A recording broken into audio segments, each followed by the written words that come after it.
Coffee Pot Conversations. Bonjour et bienvenue to Coffee Pot Conversations, the podcast that gives you something a little bit different of Paris. My name is Paul, and I'm here to help you experience the city like a visitor, not a tourist. So, grab yourself a coffee, settle in, let's discover Paris together. Coming up on Coffee Pot Conversations. Hello and welcome to episode 3.9. So, what's happening? Well, firstly, for those that are joining us today, welcome. For those of you that have been here before, thanks for coming back. That covers everybody. So, pretty much what happens is I do the same format week in, week, but not week in, week out, but episode after episode. And you get the jingle, you get a little intro, then you'll get this section where I explain what's coming up on the episode, give a little bit of news, and we go into the main part, the main beef of the pie of the podcast episode. That's really poor explanation, but that's what happened. Then we finish off with the conclusion, what's coming up for future episodes, and then a little outro. Bosh, job done. Finishing with a jingle. If you're watching it on video, excuse me. So if you're watching it on video, that could be via YouTube, or it could be on the Spotify video side of things. Then you will see this fast moving action, which is me using an action camera to film what I've been doing. Yeah, times is going to be fast, such as what's happening. And at the minute, I'm just on top of the Galerie Lafayette. I haven't covered this part yet, so this will be coming up at a later episode. If you're listening, you're just going to get me talking without the views, and you will hear certain sound effects, which is where I've inserted a photograph that I've either taken at the time or I've previously taken. I've inserted it for whatever purpose, whatever reason, but that's what it is. But anyway, so that's enough. Let's talk about the news. What has been happening in Paris and its surrounds since the last episode, but more specifically nearer this time of the episode release, which is the 13th of May. Well, I'll tell you. Back in 1955 in Chicago, in America, Robert Francis Prevost was born. He became a priest in 1982, continued his studies in Rome, and he obtained a doctorate in canon law. Fast forward quite a number of years, and I really should be able to work that out. It's 1955 to 2025. Anyway, leave a comment. Tell me how many years that is. He then becomes, on May the 8th, 2025, Robert Francis Prevost, aged 69, so I'd say 70 years, he becomes elected as Pope under the name Leo the 14th. It's the first Pope from the United States in the history of the Catholic Church. And that's because, unfortunately, the previous Pope died on Easter Monday, which is a shame. But like Queen Elizabeth II, it's still an institution. I'm not a monarchist, political or religious podcast at all. I just give my own opinions. And like the Queen of England, the Pope, it's a continual piece of history. It's something that we all sort of, in one way or another, I guess, show a form of respect to. Yeah, the Pope's always been around. It's been a different Pope. I remember John Paul II. That was the Pope that I grew up with.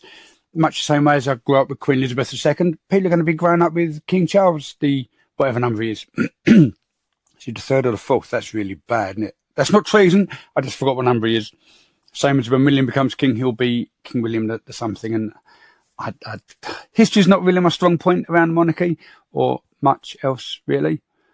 I covered that when I did one of my first few episodes about Casablanca. There we go. That was season 1.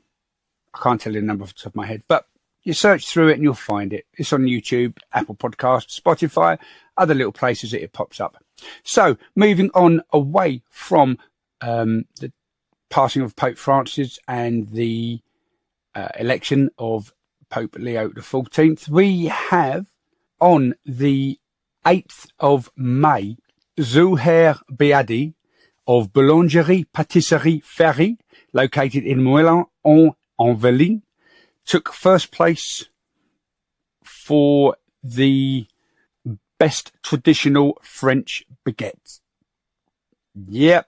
May the 1st saw the beginning of the Fête du Pain, and that was at the forecourt of Notre Dame de Paris. So if you were out and about, you would have seen a load of bread. So Zouhair Biadi, one of the 9,041 inhabitants of Moulin-en-Yvelines, in the northwestern district of Paris, but Greater Paris, so it's well out. Still on the River Seine, which is quite nice, but it is well out. I honestly wouldn't want to walk there. He did win. He actually won twice, which is pretty cool for him. He won the national competition for the best traditional French baguette, as well as, back on the 3rd of May, the best traditional French baguette in Ile-de-France, Roncourt. So he won his little region and he won overall, which that's quite an achievement. So well done to you, Zouhair Biadi.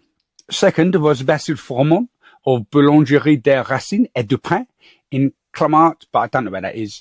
But that's also in the Ile-de-France. And third, just to let you know, was Benjamin Dury, Ben et Etron, Le Papa Gâteau, and that's in Etre, which I've probably really badly pronounced, but that's in the Nouvelle-Aquitaine region. So congratulations to the winner and the runners-up of the national competition for the best traditional French baguette. But what's a traditional French baguette? Well, it is different to wherever you go. Well, the baguettes are different. You have the traditionals and then you have all the other baguettes, the artisanal ones and just whatever you want. And then you can even get them cooked differently. But a traditional baguette, legally defined in France, is made with just 4 ingredients, which is wheat flour, water, salt and yeast. And it must be baked on site where it's sold. Also, it can't contain additives or preservatives. So that's quite exciting. So you can order one of those, and I think they have to be a certain price that's set as well. And a baguette has to have a diameter of about 5 to 6 centimeters, just to let you know, and the usual length of around 65 centimeters, but it can be up to 1 meter in length. Woo! So what else do we have? Well, something that I have missed out on, and I apologize for not mentioning it sooner.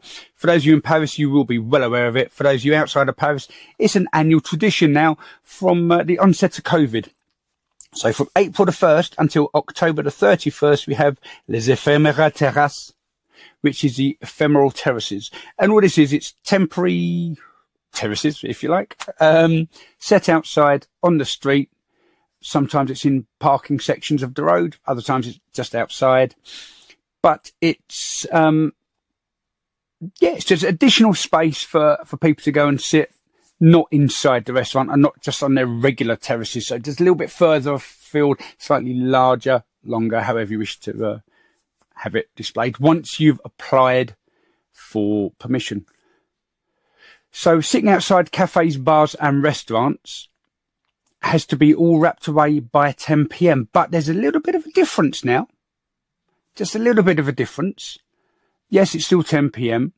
But not only bars and restaurants and cafes, but also bookshops, record shops, florists and hotels can also apply. But you do need to have it authorised each year.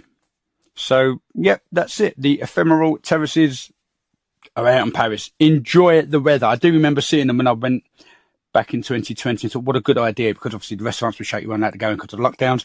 And when I came back after that trip, I did see a few of them around my part of East London doing the same sort of thing. And it's honestly, it's totally different when you're walking down a back street of Paris, say in the 10th arrondissement, and you just see a corner cafe with, you know, these ephemeral terraces, and it's open and everyone's having a laugh and a joke, a coffee or glass of wine.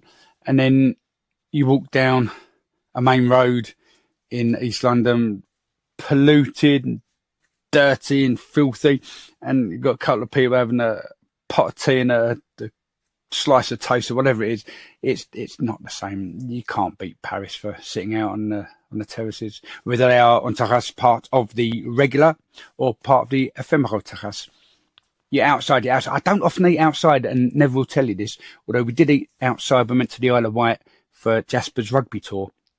That was a pub garden, so it wasn't the same. We were off away from the main road, and that was actually, I had, I don't remember what I had, but it was really nice. I had bangers and mash. How could I not remember that? Bangers and mash. Oh, exquisite. The boys and Nev all had a steak of different styles because the boys love steak, and I guess Nev wanted some red meat. I don't know why she had steak. I think it came with prawns. That was it. It was the prawns that was the kicker. Anyway, so moving on from all of those bits of news, just a little bit of a spoiler alert. So get ready to skip 30 seconds forward. If you don't want to hear about Emily in Paris, skip now. I'll try and bring you back in 30 seconds, which you won't hear because you should have already skipped. All that's going to happen for season 5, still based in Rome. For part of it, she's moving back to Paris, but she's got a new haircut. I don't want to tell you it's a bob because I don't want to spoil it, but then I would have mentioned spoiler alert. So yeah, Emily in Paris has a bobbed haircut because the actress got a haircut. That's it. They just wrote it into the story. She's had a haircut.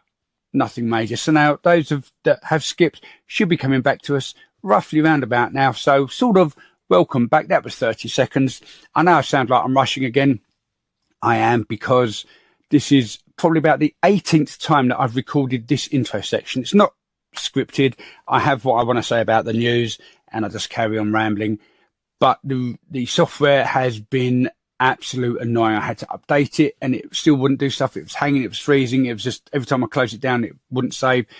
Huge frustrations, especially as I'm meant to be leaving to go around to Nev's in about an hour and a half or so. We're going to go dancing. Haven't been for a little while, and there's a new club that's opened up. It's their second week down in Southgate, if anyone's around. Why would you be around? You're listening to a podcast about Paris. But yeah, a little bit of salsa dancing, just because I say we've not been for a while. We were meant to go Wednesday, but she wasn't well, and I'd been dentist, so I wasn't in the best place either because I couldn't talk too well. Plus a little bit of a neck injury. I will be back after our main conversation, which will see me walking around Paris doing, I don't know what, but you will see us walking around and talking and doing bits. So for now, let me hand you over to Rory. Coffee Pot Conversations. And now back on our way. It's going to be exciting to see what that looks like as I cut through. Again, I know I said no jiggity-jaggities, but I think it's going to happen. And if it turns out to be a vlog rather than a video podcast, I don't know, whatever it is, that's a wow. Then so be it. Alright, I'll just show what I mean by a wow. It's just like an inflatable thing, it's a protest. They're trying to free some chap from somewhere. Not really sure who or where. I don't know if it's global or just French. Whee. So just going to wait here. Now watch the traffic go by. Go. Bicyclette.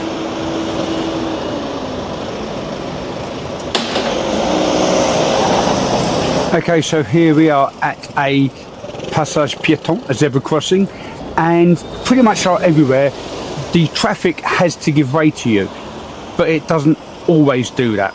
Now, alright, it's a zebra crossing, but there's also traffic lights, which means you actually have to, as a pedestrian, obey the traffic lights. But when there are no traffic lights, you technically still have the right of way, legally have the right of way. But as we all know, cyclists tend not to always pay attention.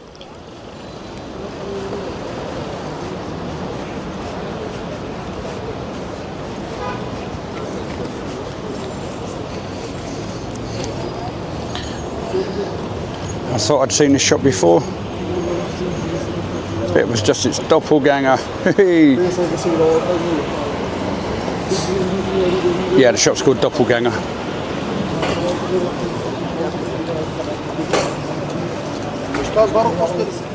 Now, one thing that you do need to be aware of, if you're coming from a left-hand drive area, such as like the UK or Australia, I think maybe Cyprus, is the traffic doesn't always come in the direction that you think it should do. So while we would normally look to the right because of traffic coming on the left, we think we've got to look to the left, but there are a lot of one-way streets in Paris, and I've found that to be a huge problem. So pretty much stop, look in all directions, because cyclists don't stop, scooters don't stop, cars don't always stop, even though they should do. Still on Rue de Rivoli. Need to loosen my boot on my left foot though.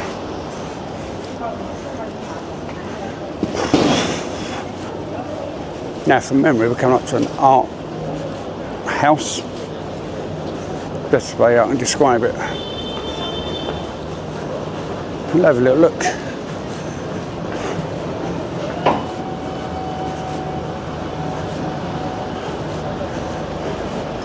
Not sure how the door numbers work along this road. So in general, door numbers in Paris follow a consistent system. Odd numbers on the left, even on the right. That's as you stand at the beginning of the street looking along the road. But where is the beginning of the street? Well, it doesn't matter about compass direction. It's the anchoring principle. So it's the part that is closest to the River Seine. If you are on a perpendicular street, so at right angles, it's the one closest to the river. So going up on the right bank and down on the left bank kind of thing. And if it's a parallel street, then it's closer to the source, which is deemed at the southeast corner, and it goes up towards the northwest. But here it is. Number 59. Okay, so 30 seconds to tell you about 59 Rivoli, which is an art gallery. It used to be a squat that started back in 1999 by 3 artists calling themselves KGB. They ran it as a squat, but then turned it into this art gallery. The city of Paris were going to evict them, then realised how popular it was and actually legalised the building, taking 3 years to renovate, there we go. And now it's free to enter. Open Tuesday to Sunday, 1 till 8. Now coming up we have one branch of La Samaritaine. I'm not going to go in there because my boots are hurting, my battery's running out. I really fancy having a cup of tea, but look at that. Spectacular. Now I said it's for Samaritaine. It isn't, it's Uniqlo. So that's really well done.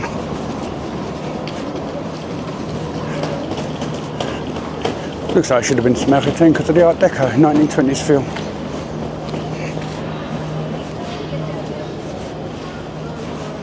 Well, that may still be a part of La Samaritaine, I don't know. Because we're coming up to another part. And here it says Zara, but we know it's not Zara because above the door it says Samaritaine. So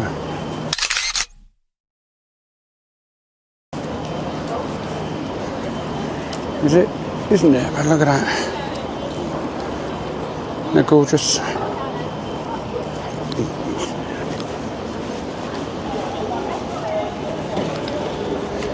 Now years ago they were doing it up, and eventually it reopened. I got in to see it.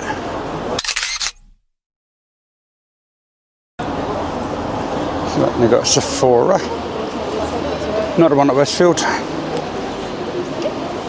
but Villeneuve and Ev, as well as the one along Champs-Elysees, which I suspect we'll see shortly. Now, at one point, there were actually 4 Samaritaine shops in Paris, as well as one outside in La Défense. Now, this Samaritaine I have a photo of.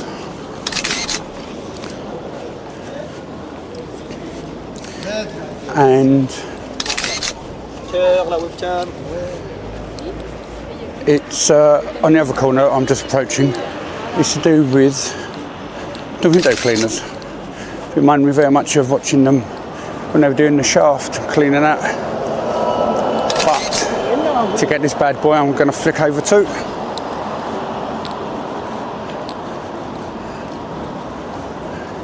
Yep, IKEA. But still we have Samaritan.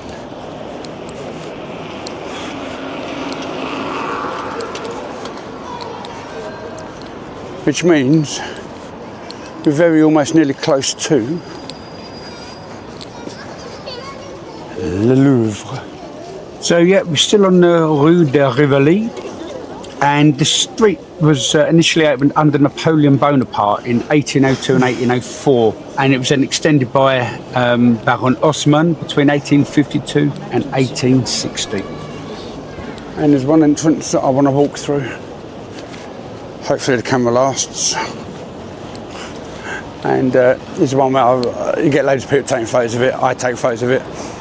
And you'll see why. I'll probably even take a photo of it this time around as well. Oops, I'm taking my photo.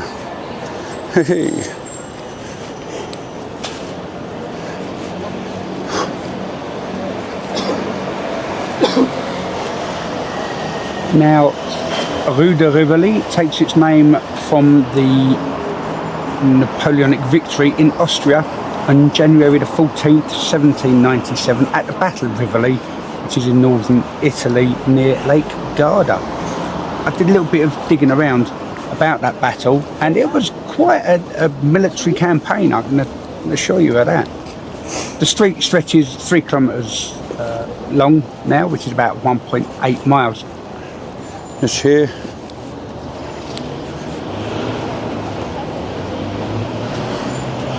Very famous boulangerie.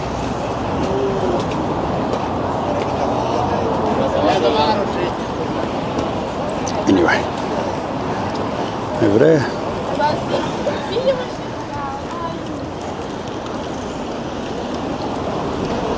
I'm going to say it's a Louvre. I don't know. They have many wings and branches.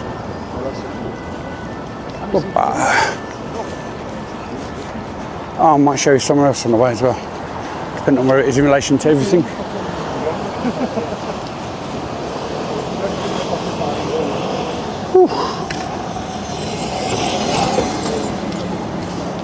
So you can see what Mayor Anne Hidalgo is doing with all these cycle lanes and stuff. It's nice, it's great, and we are in the zona traffic limité. So unless you're specifically going somewhere, you've no reason to be travelling through here. The only traffic allowed will be emergency vehicles, buses, taxis, vehicles for disabled people, and those that are driving because they live or work there, or you're starting or ending your zone. So if you're going to the cinema, the theatre, or a doctor's appointment. So you can half this shot. If the hyperlapse is me holding the camera, that's going to be really weird. 1, 2, hearing the bongs. 3, 4, 5, 6, 7, 8, 9, 10, 11. 11 o'clock, oh dear. So essentially that 11 o'clock means that my walk that was meant to take 56 minutes according to Google Maps has taken about an hour and a half so far. Coffee Pot Conversations. And that was episode 3.9, a November overnight stay in Paris, that November being in 2024. This is the section where I normally say thanks to people and different things that have taken place. Really, all I just want to say is sorry to cousin Doreen, who flew all the way over from Canada. I didn't get a chance to see you, and for that I do apologise. Busy with the podcast. But if you ever get a chance to listen, or even cousin Sherry, if you get a chance to listen, you know that I've mentioned you at episode 3.9. I believe you're also living in Canada now, having moved up from Chicago. So that's pretty much all I have to say for now. You would have seen me walking from Le Samaritaine to the side of Louvre. Who knows what's going to take place next time? And talking of next time, it's time for Jasper's jingle. Coming up on Coffee Pot Conversations. We have coming up season 4, but before that we've got episode 3.10, the best bits, which will be done possibly very much differently to how I've done things in the past. We will wait and see. Season 4, because this episode was cut short a little bit, I'm going to do something a little bit different also for episode 4.1, if I remember. The episodes might well be short episodes all season because I couldn't quite work out my timings, as I probably mentioned on previous episodes for season 3. So season 3 and season 4 will cover the entire November overnight stay in Paris. Possibly seasons 5 and 6, maybe 7 and 8 will be more of the same, but of a February 2025 visit. That was 2 nights and 3 days, or 2.5 days because I went out in the afternoon. We shall see. We'll also see if I need to use new video editing software, because this one's playing up quite a bit lately and I don't know, I'm not too happy with it, but not to worry. That's for me to stress over, amongst other things that are taking place in the world and my life. So until then, if you want to just put a shout out at anenglishmaninparis.blog, or if it's someone's birthday at anenglishmaninparis.blog. I'll try and fit it in before or after the episode nearest the birthday. Let me know which one you prefer. All done. Yeah, I mentioned earlier, I think I may not have done, but I do have a Patreon website, patreon.com/coffeepot conversations, and everything's on there. The blog, the podcast, the blogcast. That's it. Instagram is on Instagram, which is at An Englishman in Paris blog. With Patreon, it's all free, but if you want to show a little bit of support, to be honest, wait till about 26, 27, and then you can, start giving me £3 a month, whatever it is, just to go, yeah, we like what you've done. The fact you've survived this long, huzzah, here's a couple of quid a month. You get no specials. I will mention your name because I'm like that.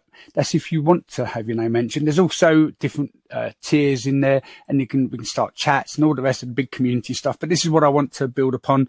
I understand I'm still new. I understand I'm not very good, and I understand there's a lot of room for improvement. And this is why I want you guys who are listening to help shape me and the podcast, because I'm open to all that sort of stuff. I want that community. I want that engagement, but I'll probably talk more about that in next episode 3.10, the best bits. So until then, thank you very much for listening / watching on YouTube or Spotify podcast video section. That's it. I'm going to go and have a shower because I'm off for a dance. A bientôt. Thanks for tuning into Coffee Pot Conversations today. I'd love to hear your thoughts on the episode. Also, if you have a story from a past trip, a question about your next one, or something you'd just love to share, send an email to podcast@englishmaninparis.blog, or message me on Instagram at englishmaninparisblog, where you can follow me. Until next time, keep the coffee hot, the pot warm, and the conversation cool.